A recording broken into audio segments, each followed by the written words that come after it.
प्यारे दोस्तों, भारत में एक मुसलमान लड़की बिस्तरे मर्ग पर पड़े अपनी आखिरी सांसें ले रही थी कि इस मरते हुई मुसलमान लड़की ने हिंदू डॉक्टर के कान में ऐसा क्या कहा कि तमाम हिंदू डॉक्टर सजदे में गिर गए और इस्लाम कबूल कर लिया।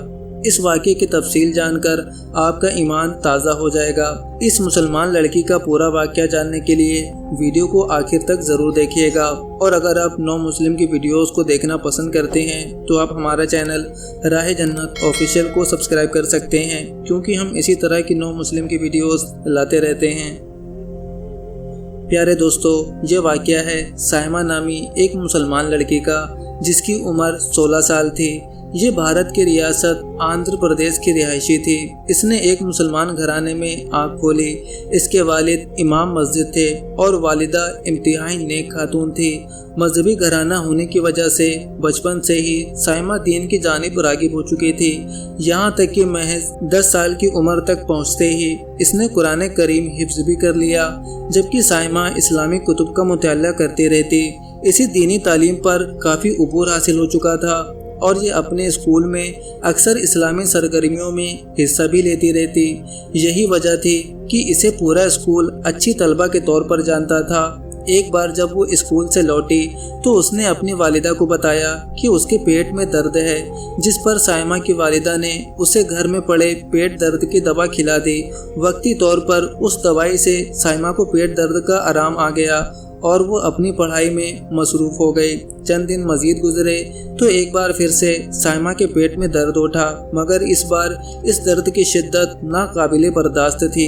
साइमा ने अपनी वालिदा को इस सूरत हाल से आगाह किया, जिस पर उसकी वालिदा ने फौरी चेकअप करवाने का फैसला किया। साइमा अपनी वालिदैन के हमरा भारत के एक मशहूर अस्पताल पहुंची, जिसके बाद डॉक्टर्स ने उसका मुआयना किया और जो खबर डॉक्टर ने दी वो वाकई हैरान कुन थी। प्यारे दोस्तों, डॉक्टर ने बताया कि साइमा के पूरे जिस्म में ब्लड कैंसर फैल चुका है और अब ये चंद दिन की मेहमान है।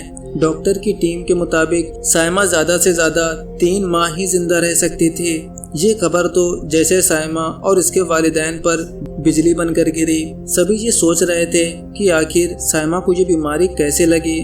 खैर, डॉक्टर्स की हिदायत के मुताबिक साइमा को अस्पताल में ही रखा जाना था, क्योंकि कैंसर इस स्टेज पर पहुंच चुका था कि किसी वक्त भी हालात बिगड़ सकते थे। डॉक्टर ने साइमा के वालिदैन से कहा कि हम अपनी पूरी कोशिश करेंगे कि किसी तरह से साइमा को इस कैंसर से निजात दिलवा सके।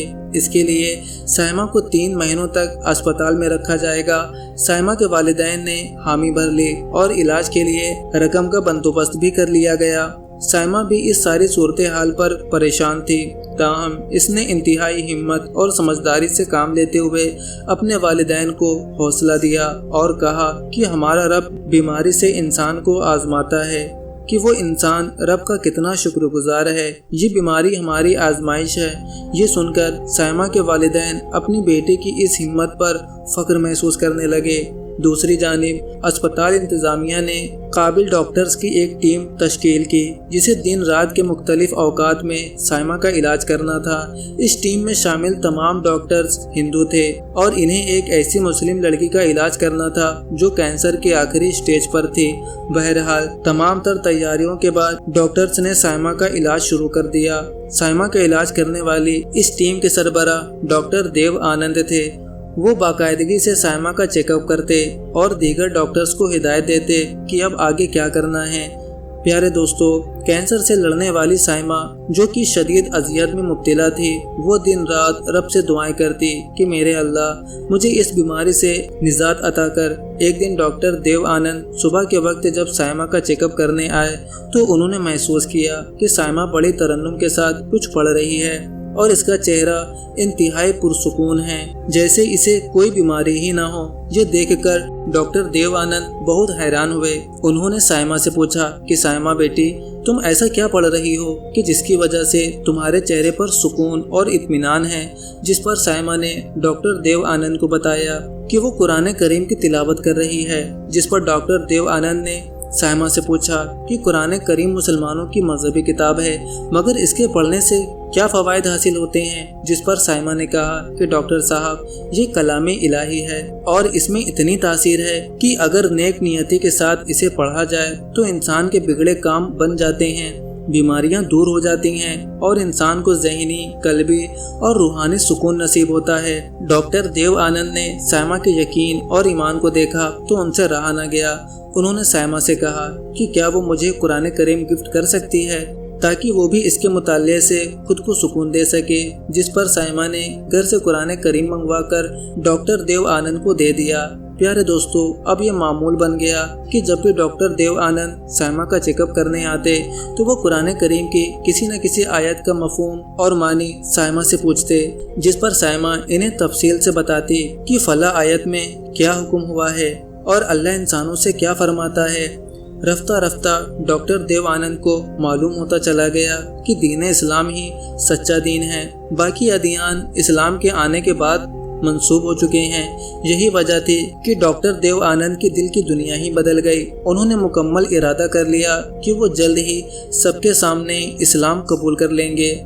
ایک دن جب وہ سائمہ کا چیک اپ کرنے آئے تو انہوں نے معمول کے مطابق ایک آیت سے متعلق دریافت کیا، جس پر سائمہ نے ترجمہ کرتے ہوئے بتایا کہ اس آیت میں اللہ فرماتا ہے کہ زندگی اور موت اللہ کے ہاتھ میں ہے، دنیا کی ہر چیز کو فنا ہونا ہے، یعنی ایک دن دنیا کی ہر چیز فنا ہو جائے گی سوائے اللہ رب العزت کی ذات اقدس کے۔ سائمہ نے یہ کلمات ادا کیا ہی تھے کہ اس کی روح پرواز کر گئی۔ یہ صورتحال دیکھ کر ڈاکٹر دیو آنند مزید حیران ہوئے۔ انہیں یقین ہو چکا تھا کہ اللہ انہیں سیدھی راہ دکھانا چاہتا ہے اور اس بچی کی مدد سے اللہ نے انہیں دین اسلام سے قربت نصیب فرمائی۔ یہ سوچتے ہی ڈاکٹر دیو آنند نے پوری ٹیم کو اکٹھا کیا اور سارا ماجرا بیان کرتے ہوئے اسلام قبول کر لیا۔ ان کے کئی دیگر ساتھی بھی اس واقعے سے متاثر ہوئے اور انہوں نے بھی اسلام قبول کیا۔ سبحان اللہ۔ پیارے دوستو، بے شک قرآن مجید ایک انقلابی کتاب ہے۔ اس کتاب کی ایک الگ ہی تاثیر ہے۔ جنہوں نے بھی اس کتاب کو پڑھا، سنا اور تدبر کیا تو ان کے دل کی دنیا ہی بدل گئی۔